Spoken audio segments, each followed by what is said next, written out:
Hello everyone, वाणिज्य study circle में आपका बहुत बहुत स्वागत है। और कैसे हैं आप लोग? ठीक ठाक?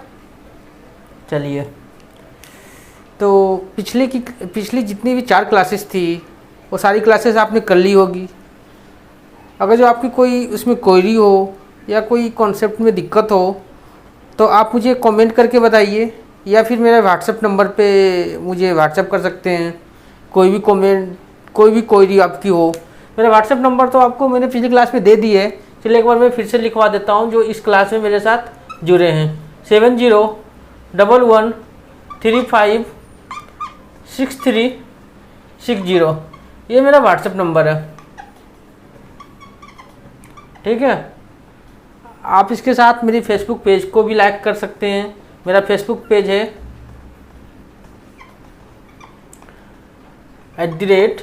@वाणिज्य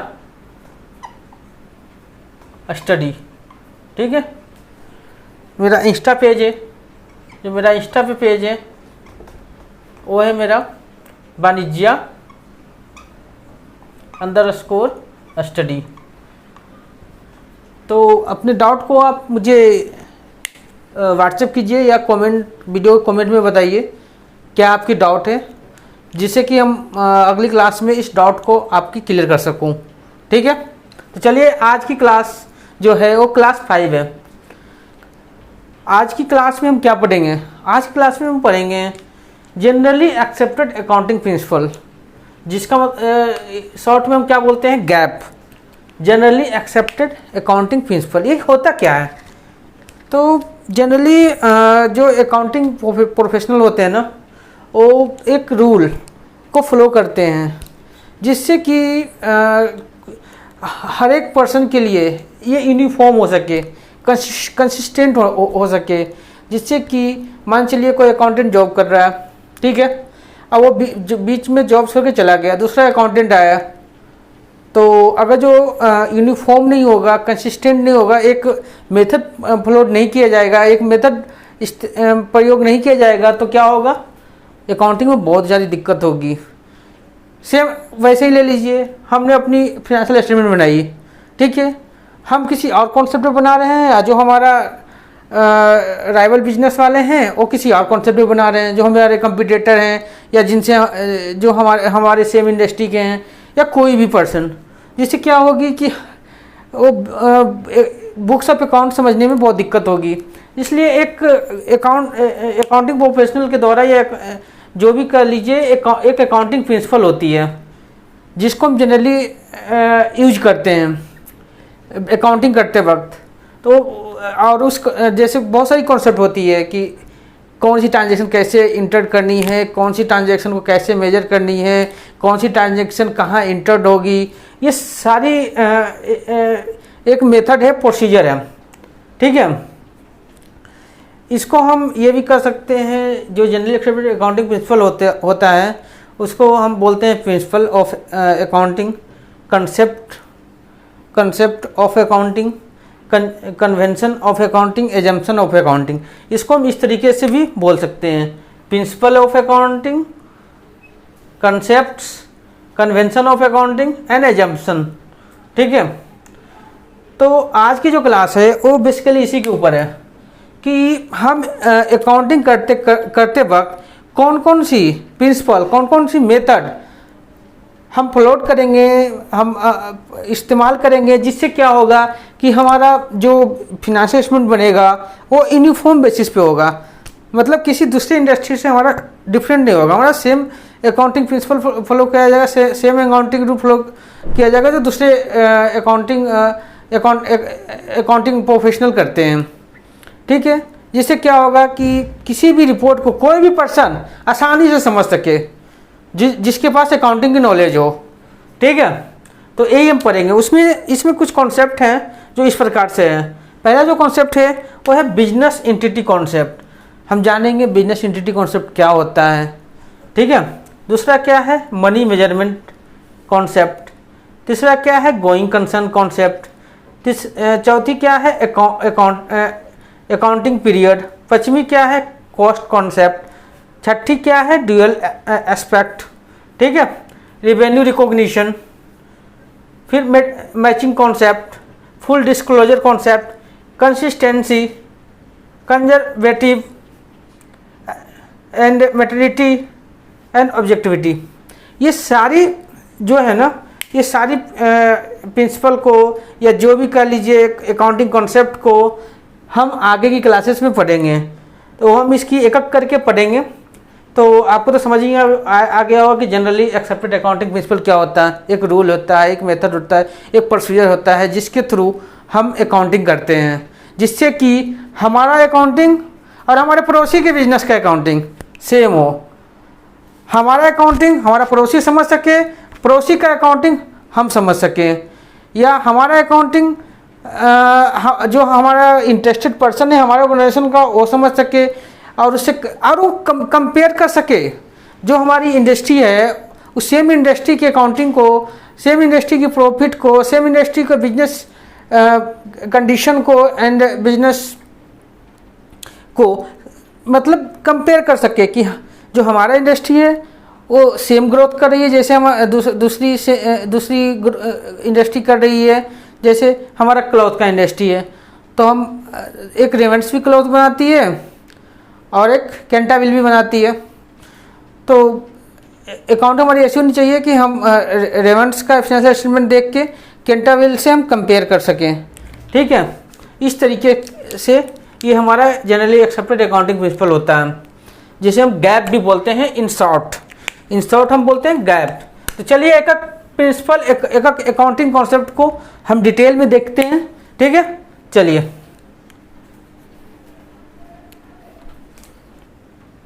पहला जो हमारा अकाउंटिंग कॉन्सेप्ट है वो क्या है? पहला business entity concept. Business entity concept. तो इस बिजनेस एंटिटी कॉन्सेप्ट में हम क्या जानेंगे? बिजनेस एंटिटी कॉन्सेप्ट कहता क्या है, क्या कहता है, किस मेथड के बारे में बताता है? तो चलिए, बिजनेस एंटिटी कॉन्सेप्ट ये कहता है कि जो एक बिजनेसमैन है और एक बिजनेस है, बिजनेस एंटिटी है, दोनों डिफरेंट पर्सन है।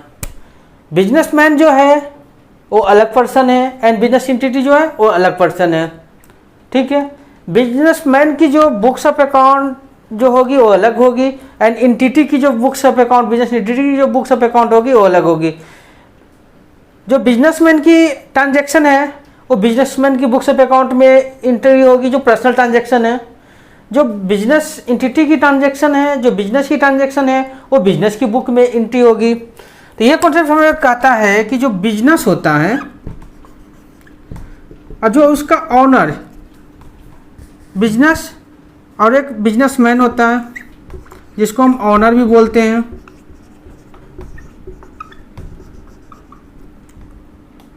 बिजनेस मैन जिसको हम ऑनर भी बोलते हैं, हम इसको प्रोप्राइटर भी बोलते हैं,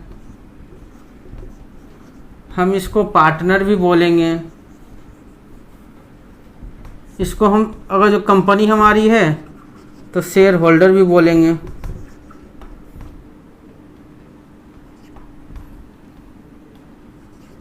ठीक है, तो ये जो बिजनेस है, बिजनेस, इसे हम बिजनेस एंटिटी, बिजनेस बोलिए, बिजनेस एंटिटी बोलिए। ये बिजनेस जो एंटिटी है एंड ये जो बिजनेसमैन है या फिर ऑनर है या प्रोप्राइटर है, ये दोनों डिफरेंट पर्सन होते हैं। ये दोनों में कोई सिमिलरिटी नहीं होती है, ये अलग होते हैं। ये इक्वल नहीं होते हैं, ये अलग होते हैं। ठीक है, जो बिजनेस एंटिटी की जो ट्रांजैक्शन होगी वो बिजनेस की बुक्स ऑफ अकाउंट में रिकॉर्ड करेंगे। जो बिजनेसमैन की ट्रांजैक्शन होगी वो बिजनेसमैन के बुक्स ऑफ अकाउंट में रिकॉर्ड करेंगे। ठीक है, अब बिजनेसमैन की बहुत सारी ट्रांजैक्शन होगी जो पर्सनल नेचर की होगी। जैसे क्या होगा, वो अपने हाउस होल्ड के लिए खर्चे करता है, उसे बिजनेस बुक्स में नहीं रिकॉर्ड करेंगे। वो घर की खर्चे चला रहा है तो घर की खर्चे उसकी अपनी है, ये बिजनेस की थोड़ी ना है।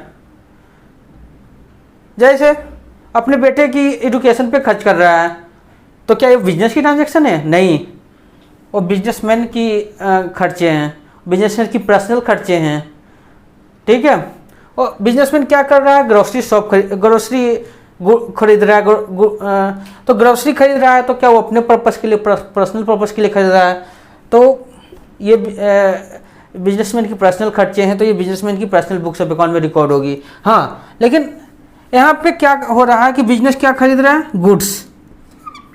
बिजनेस खरीद रहा है गुड्स, ठीक है। बिजनेस खरीद रहा है फिक्स एसेट, ठीक है।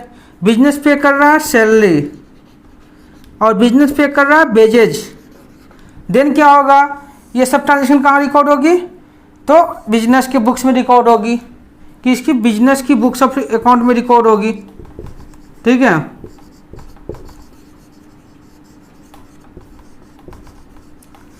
ओके, तो यहाँ पे आप समझ गए ना कि बिजनेस एंटिटी कॉन्सेप्ट हमें ये बताता है कि हमारा जो बिजनेस एंटिटी है और उसका जो ऑनर है, बिजनेसमैन या प्रोप्राइटर या पार्टनर, दोनों अलग अलग पर्सन हैं, दोनों सेम नहीं है, ठीक है। यही हमारा बिजनेस एंटिटी कॉन्सेप्ट बोलता है। इसमें क्या होगा, जो भी बिजनेस की ट्रांजैक्शन होगी, बिजनेस की एक्सपेंसेस होगी, बिजनेस की एक्सपेंस होगी, बिजनेस की रिवेन्यू होगी, वो सारी बिजनेस की बुक्स ऑफ अकाउंट में रिकॉर्ड होगी। और जो बिजनेसमैन की खर्चे होंगे वो बिजनेसमैन के बुक्स ऑफ अकाउंट में रिकॉर्ड करेंगे। हम बिजनेस में अपना रिकॉर्ड नहीं करेंगे क्योंकि उसके पर्सनल खर्चे हैं। हाँ, अगर वो जैसे मान चलिए हमारी ग्रोसरी शॉप है और हमारे ग्रोसरी शॉप से बिजनेसमैन क्या करता है, कुछ ग्रोसरी उठा के ले जाता है अपने पर्सनल पर्पस के लिए। तो जैसा मैं ड्राइंग्स में बताया था कि अगर जो बिजनेसमैन कुछ अपना सामान निकालता है तो उसे हम कहते हैं ड्राइंग्स, ठीक है। तो यहाँ पे आपको क्लियर हो गया होगा बिजनेस एंटिटी कॉन्सेप्ट। तो बिजनेस एंटिटी कॉन्सेप्ट एकदम क्रिस्टल क्लियर होना चाहिए कि हम ये मानते हैं कि बिजनेस और businessman both are different person, both are not same. तो इसलिए क्या करेंगे, जो बिजनेस की ट्रांजैक्शन होगी वो बिजनेस की बुक्स में रिकॉर्ड करेंगे, और जो बिजनेस एंटिटी की कॉन्सेप्ट, बिजनेसमैन की जो ट्रांजैक्शन होगी वो बिजनेसमैन की बुक्स ऑफ अकाउंट में रिकॉर्ड करेंगे। चलिए, तो अगली कॉन्सेप्ट की तरफ बढ़ते हैं। नेक्स्ट जो हमारा कॉन्सेप्ट है money measurement concept. Money measurement concept हमें क्या बोलता है, मनी मेजरमेंट कॉन्सेप्ट ये बोलता है कि जो भी बिजनेस की ट्रांजैक्शन होगी वो मनी में मेजर होगी, तभी हम उसको अपनी बुक्स ऑफ अकाउंट में रिकॉर्ड करेंगे। अदरवाइज जो ट्रांजैक्शन मनी में मेजर नहीं होगी, जो मॉनेटरी टर्म में हम एक्सप्रेस नहीं कर सकते हैं, वो ट्रांजैक्शन को हम बुक्स ऑफ अकाउंट में रिकॉर्ड नहीं करेंगे, ठीक है। जैसा कि आपको हमने अकाउंटिंग की डिफिनेशन में भी बताया था कि उसी ट्रांजैक्शन को हम बुक्स ऑफ अकाउंट में रिकॉर्ड करेंगे जो ट्रांजैक्शन मनी में मेजर हो। जो ट्रांजैक्शन मनी में मेजर नहीं हो उसको हम बुक्स ऑफ अकाउंट में रिकॉर्ड नहीं करेंगे, ठीक है। जैसे मान के चलिए अपॉइंटमेंट ऑफ मैनेजर डायरेक्टर, ये क्या ट्रांजैक्शन मनी में मेजर्ड है? नहीं है। वैल्यू ऑफ ह्यूमन रिसोर्सेस, क्या ये ट्रांजैक्शन मनी में मेजर है? सॉरी फ्रेंड्स, एक्चुअली लाइट चली गई थी, इस वजह से थोड़ा सा आपको अंधेरा दिखाई दे रहा होगा। चलिए हम फिर से स्टार्ट करते हैं। मनी मेजरमेंट कॉन्सेप्ट हम ये बता रहे थे कि जो ट्रांजैक्शन को हम मनी में मेजर कर सकते हैं उसी ट्रांजैक्शन को हम बुक्स ऑफ अकाउंट में रिकॉर्ड करेंगे, जैसा कि आपको अकाउंटिंग की डिफिनेशन में बताया था।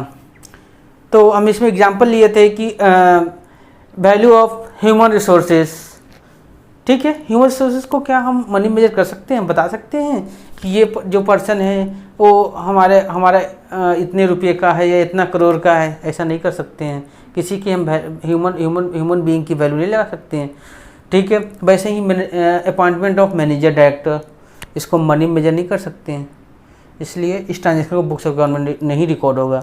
हाँ, लेट्स सपोज आप मान के चलिए कि बिल्डिंग है वो 1 एकड़ में है, ठीक है। फर्नीचर है, ठीक है, वो 1 लाख का है रुपीज में, ठीक है। हमारे पास गुड्स है वो 500 टन है, ठीक है। तो बताइए ये बिल्डिंग जो है क्या मनी में है? नहीं, ये एरिया है, ये एरिया बता रहा है, ठीक है, एरिया बता रहा है। फर्नीचर क्या मनी में है? हाँ यस, ये मनी में है, ये नो। गुड्स क्या है? 500 टन, क्या ये मनी में मेजर है? नहीं, ये मनी में मेजर नहीं है। ये क्या है? हमें क्वांटिटी बता रहा, ठीक है, गुड्स का वेट बता रहा, वेट्स ऑफ गुड बता रहा, गुड्स, ठीक है। तो क्या ये ट्रांजैक्शन को हम as it is books of account में रिकॉर्ड कर लिख सकते हैं हम कि बिल्डिंग हमारे 1 एकड़ में फैला हुआ है या लैंड हमारे 1 एकड़ में फैला हुआ है, ऐसा लिख सकते हैं? नहीं ना।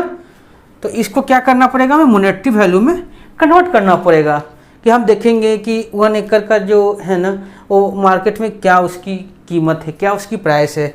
तो हम इसको लेट्स सपोज मान लीजिए 1 करोड़ रुपीज़, 1 करोड़, ठीक है। तो हम इसको बुक्स ऑफ अकाउंट में रिकॉर्ड कर लेंगे कि हमारी जो बिल्डिंग की वैल्यू है वो 1 करोड़ है, ठीक है। फर्नीचर हो गया, एक्चुअली ये दिया हुआ ही है मनी में, तो इसको करने की जरूरत नहीं है। गुड्स है 500 टन, तो हम उसकी ना मार्केट वैल्यू देखेंगे। 500 टन गुड्स की मार्केट वैल्यू क्या है? लेट सपोज 50 लाख, ठीक है। तो ये सब ट्रांजैक्शन को हम बुक्स ऑफ अकाउंट में रिकॉर्ड करें, क्योंकि ये ट्रांजैक्शन मनी में मेजर नहीं थी, इसलिए डायरेक्ट 1 एकड़ हम बुक्स ऑफ अकाउंट में लिख सकते थे। 500 टन हमारा मनी मेजर नहीं था, इसलिए हम 500 टन को बुक्स ऑफ अकाउंट में लिख सकते थे, लेकिन अब इसको हम कन्वर्ट करके बुक्स ऑफ अकाउंट में रिकॉर्ड कर सकते हैं। तो मनी मेजरमेंट कॉन्सेप्ट यही बोलता है कि जो भी ट्रांजैक्शन बिजनेस के अंदर होगी, जो मनी में मेजर होगी, उसी ट्रांजैक्शन को हम बुक्स ऑफ अकाउंट में रिकॉर्ड करेंगे। जो ट्रांजैक्शन मनी में मेजर नहीं होगी या फिर हम उसकी वैल्यू मनी में नहीं लगा सकते हैं, उस ट्रांजैक्शन को हम बुक्स ऑफ अकाउंट में रिकॉर्ड नहीं करेंगे। तो मनी मेजरमेंट कॉन्सेप्ट यहीं पे खत्म होता है और नेक्स्ट कॉन्सेप्ट की तरफ हम बढ़ते हैं। नेक्स्ट जो हमारा कॉन्सेप्ट है गोइंग कंसर्न कॉन्सेप्ट, ये सबसे इम्पोर्टेंट कॉन्सेप्ट होता है। ये कॉन्सेप्ट हमें क्या बोलता है कि जो हमारा बिजनेस है ना वो इनडिफिनिटली चलेगा, फिर मतलब उसकी हम ये कह सकते हैं कि हम ये नहीं सोचेंगे कि हमारा जो बिजनेस है नियर फ्यूचर में बंद होने वाला है या लिक्विडेट होने वाला है। हम ये सोच के अपने बुक्स ऑफ अकाउंट प्रिपेयर करते हैं कि जो हमारी बिजनेस है वो अनंत पीरियड तक चलेगी, इंडेफिनेटली चलेगी, ठीक है। जैसे हम कोई फिक्स एसेट खरीदते हैं, ठीक है, फिक्स एसेट खरीदते हैं, हमने परचेज किया है कोई fix asset, purchase of fix asset. इसको क्या होता है? परचेज ऑफ फिक्स एसेट किए हैं 5 लाख रुपीज़ का, ठीक है। तो इसके अंदर क्या हुआ, हमने कोई फिक्स एसेट खरीदा होगा और उसकी जो लाइफ होती है जनरली फिक्स एसेट की, लेट्स सपोज इसकी लाइफ मान लीजिए 5 ईयर। तो हम गोइंग कंसर्न के बेसिस पे क्या सोचते हैं कि ये हमें 5 साल तक चलेगा। तो हमारे जितनी रिवेन्यू जितनी एक्सपेंस या जितनी प्रोपोर्शनेट एक्सपेंस हमारी इस ईयर की होगी उतनी ही डिप्रिसिएशन हम इस ईयर चार्ज करेंगे। 5 लाख से 5 साल के लिए है तो पर ईयर डिप्रिसिएशन कितना हो जाएगा? 1 लाख, ठीक है। तो 1 लाख हम एक्सपेंस में पर ईयर ट्रांसफ़र करेंगे। तो गोइंग कंसर्न कंसेप्ट का मतलब यही होता है। अगर हम गोइंग कंसर्न कंसेप्ट अप्लाई नहीं करते हैं तो हम मानते हैं कि जो भी परचेज हुई है वो इस साल के लिए हुई है, हमें पता नहीं फ्यूचर में हम रहेंगे नहीं रहेंगे, इसलिए जो भी होगी वो इसी साल हम चार्ज करेंगे। ये हमारी गलत धारणा है। हम जो भी बिजनेस करते हैं हम ये सोच के करते हैं या हम उसकी अकाउंटिंग ये सोच के करते हैं कि वो अनंत पीरियड तक चलेगी, वो कोई नियर फ्यूचर में वो दुकान हमारी जो बिजनेस है बंद नहीं होने वाली है, वो फॉरसीबल पीरियड तक चलेगी, ठीक है। हम ये नहीं सोचते हैं कि नियर पीरियड में हमारा बिजनेस लिक्विडेट होगा। तो गोइंग कंसर्न कॉन्सेप्ट यही बोलता है हमें कि हमारा बिजनेस क्या होगा, लंबे फ्यूचर तक चलेगा, हमें जो हमारी जो बिजनेस की मतलब अकाउंटिंग करनी है वो ये सोच के नहीं करनी है कि नियर फ्यूचर में हमारी ख़त्म होगी। हम ये सोच के करेंगे कि हमारी जो बिजनेस होगी वो अनंत काल तक चलेगी, और जो भी रिलेटेड टू एक्सपेंस होगी जिस ईयर की होगी उसी ईयर में हम करेंगे। अगर जो हम सोच लेंगे कि अगर जो हमारी कोई गोइंग कंसर्न पे सवाल उठेगा तो हमारी जो भी एक्सपेंसेस होगी और जो भी हम अपनी बुक्स ऑफ अकाउंट प्रिपेयर करेंगे, फाइनेंशियल स्टेटमेंट प्रिपेयर करेंगे, वो लिक्विडेशन बेसिस पे करेंगे, लिक्विडेटेड बेसिस पे। ठीक है, तो गोइंग कंसर्न कॉन्सेप्ट यही बोलता है कि हम जो बिजनेस में बिजनेस जो हम कर रहे हैं वो हमारी लंबे समय तक चलेगी, हमारे करेंट पीरियड में बंद नहीं होने वाली है। तो चलिए, बिजनेस कंसर्न कॉन्सेप्ट यहीं पे ख़त्म होता है। नेक्स्ट कॉन्सेप्ट की तरफ हम चलते हैं। नेक्स्ट जो हमारा कॉन्सेप्ट है अकाउंटिंग कॉन्सेप्ट, वो है accounting period concept. Accounting period concept क्या बोलता है? तो अकाउंटिंग पीरियड कॉन्सेप्ट ये बोलता है कि एक स्पान ऑफ टाइम, एक इंटरवल ऑफ टाइम हम क्या अपना बनाते हैं? Financial statement. हम अपना फिनेंशियल स्टेटमेंट बनाते हैं। काहे के लिए बनाते हैं फिनेंशियल स्टेटमेंट? तो हम ये जानने की कोशिश करेंगे, कोई भी बिजनेसमैन होगा वो जानने की कोशिश करेगा कि क्या उसके बिजनेस में प्रॉफिट हो रही है, क्या उसके बिजनेस में लॉस हो रही है। ठीक है, तो ये स्पेन ऑफ टाइम मतलब एक इंटरवल पे, या इसको क्या बोले, इंटरवल ऑफ टाइम। ठीक है, क्या प्रिपेयर करेगा? Financial statement. क्या ऐसा करने के लिए? तो ascertainment of profit and loss.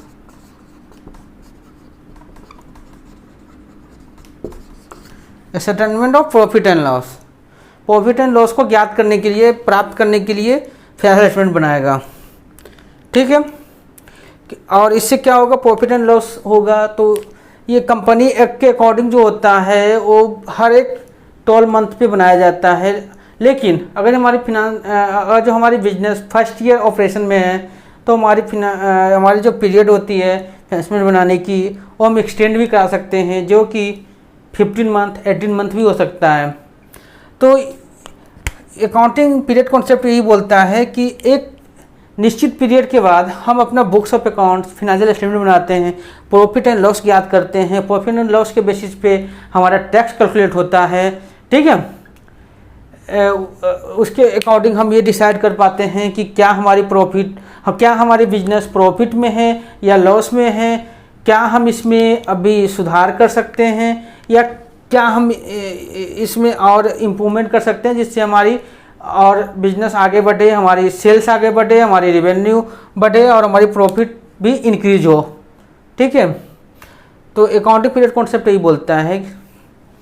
तो यहाँ हमने 4 कॉन्सेप्ट देखा। ठीक है, पहला कौन सा देखा? तो पहले देखा बिजनेस एंटिटी कॉन्सेप्ट, जो क्या बताता है एक बिजनेस, एक बिजनेसमैन दोनों अलग अलग पर्सन हैं, दोनों की ट्रांजैक्शन अलग अलग बुक्स में रिकॉर्ड करेंगे। बिजनेस और बिजनेसमैन की जो ट्रांजैक्शन, बिजनेसमैन की जो अपनी पर्सनल एक्सपेंसेस होगी वो बिजनेसमैन का अपना खर्च होगा, वो उसकी अपनी बुक्स ऑफ अकाउंट में रिकॉर्ड करेंगे। उसको हम बिजनेस की बुक्स ऑफ अकाउंट में रिकॉर्ड नहीं करेंगे, बिजनेस से उससे कोई मतलब नहीं। अगर वो बिजनेस से निकालता है तो हम उसे ड्राइंग्स बोलेंगे, और बिजनेस क्या करेगा? उतने से उसकी कैपिटल को घटा देगा। दूसरा कौन सा कॉन्सेप्ट हमने पढ़ा था? Money measurement concept. वही ट्रांजैक्शन को हम बुक्स ऑफ अकाउंट में रिकॉर्ड करेंगे जो ट्रांजैक्शन को हम मनी मेजर कर सकते हैं, या जिस ट्रांजैक्शन को हम मनी में कन्वर्ट कर सकते हैं उसी ट्रांजैक्शन को हम बुक्स ऑफ अकाउंट में रिकॉर्ड करेंगे। तीसरा कॉन्सेप्ट पढ़ा था हमने, going concern concept. Going concern concept क्या होता है? गोइंग कंसर्न कॉन्सेप्ट ये होता है कि हम जो अपनी बिजनेस को कर रहे हैं, हम ये सोच के बिजनेस की अकाउंटिंग करेंगे कि हमारी बिजनेस जो अनंत पीरियड तक चलने वाली है, मतलब हमारी बिजनेस कोई नियर बाई पीरियड में बंद नहीं होने वाली है। ये सोच के हम अपनी बुक्स ऑफ अकाउंट में उसकी रिकॉर्डिंग करते हैं, अकाउंटिंग करते हैं। ठीक है, चौथी जो कॉन्सेप्ट हमने पढ़ी थी अकाउंटिंग पीरियड कॉन्सेप्ट। तो अकाउंटिंग पीरियड कॉन्सेप्ट में क्या पढ़े? अकाउंटिंग पीरियड कॉन्सेप्ट में कि एक टाइम इंटरवल के बाद हर बिजनेसमैन अपनी बुक्स ऑफ अकाउंट बनाता है। ठीक है, बुक्स ऑफ अकाउंट क्यों बनाता है? तो प्रॉफिट एंड लॉस याद करते हैं। इंटरवल ऑफ टाइम क्या होता है? जनरली 12 मंथ होता है, लेकिन एक्सेप्शनली अगर जो हमारा फर्स्ट ईयर बिजनेस ऑपरेशन है तो ये एक्सटेंड होके 15 मंथ भी हो सकता है या 18 मंथ हो सकता है, डिपेंडिंग ऑन सिचुएशन। ठीक है, फाइनेंशियल में बनाते हैं एक पीरियड के बाद, और प्रॉफिट एंड लॉस हम ज्ञात करते हैं। प्रॉफिट एंड लॉस ज्ञात करते हैं, प्रॉफिट एंड लॉस के बेसिस पे हमारा टैक्स कैलकुलेट होता है, जो हमारा डायरेक्ट टैक्सेशन और इनडायरेक्ट टैक्सेशन बोथ हमारे, इनडायरेक्ट टैक्सेशन तो हमारी रेवेन्यू के बेसिस पे होता है, सेल्स की बेसिस पे होता है, लेकिन जो डायरेक्ट टैक्सेशन होता है हमारे प्रॉफिट के बेस पे होता है। तो यहाँ हमने 4 कॉन्सेप्ट आज देखा। ये सारी कॉन्सेप्ट मैं बता रहा हूँ वो बहुत इंपॉर्टेंट कॉन्सेप्ट है आपको अकाउंटिंग को समझने के लिए। ठीक है, तो इस सारी क्लास को आप बहुत ध्यान से देखें। अगर जो इन क्लास में हमारी कोई आपको प्रॉब्लम होती है, कोई क्वेरी है, तो आप मुझे व्हाट्सएप कीजिए, जो कि व्हाट्सएप नंबर हमारा ये है, और जो हमारा FB का पेज है ये है, इंस्टा का पेज हमारा ये है। व्हाट्सएप नंबर मैं रिपीट कर देता हूँ 7011356360 एंड FB का जो हमारा है @वाणिज्य स्टडी, और इंस्टा का जो हमारा है पेज वो है वाणिज्य_स्टडी। तो इस तरीके से हमारी वीडियो में बने रहने के लिए आपका बहुत बहुत धन्यवाद। इस तरह से लेटेस्ट वीडियो और अगली क्लास पाने के लिए आप मेरे चैनल को सब्सक्राइब कर लीजिए, जिससे कि आपको एक भी क्लास मिस ना हो और हर एक क्लास को आप एंजॉय कर सकें। और इस वीडियो को और इस चैनल को आप अपने दोस्त, फ्रेंड सबके साथ शेयर कीजिए, जिससे कि आपके फ्रेंड भी इस वीडियो का मतलब आनंद ले सकें, मज़ा ले सकें। क्या बोलूँ, आनंद लेना मतलब ये मेरा नहीं, मतलब इस वीडियो को देख सकें और अपनी नॉलेज बढ़ा सकें। ठीक है, चलिए यहीं पे हम अपनी वीडियो को एंड करते हैं। Bye bye.